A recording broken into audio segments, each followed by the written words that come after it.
Eu sou testemunha que você deu todas as chances possíveis. Esperou até mais do que seria sensato. Não adianta. Ele não vai dar nunca.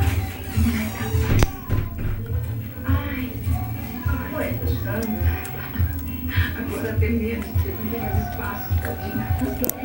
Menina, não tá passando um pouco do prazo? Não. Já tem mais uma semana ainda. Já fiz até as malas.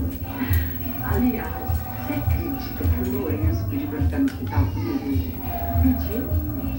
Eu desconversei, claro. Desconversou por quê, menina? Que medo. Eita! Vai ele mastigando agora, tá? Ele torou. Da minha vida, entendeu? Sei lá, aquilo tudo pra mim foi traumatizante. Olha, eu acho que a gente não deve ficar comparando com as pessoas, mas eu não consigo parar de pensar. O Marcos saiu da nossa relação exatamente igual. Ele era bonito. Ele não avançou nada, ele se distanciou 1 milímetro das fantasias dele. Agora não é isso não, senhor. Mas é diferente, é outra história. Ai, sei lá.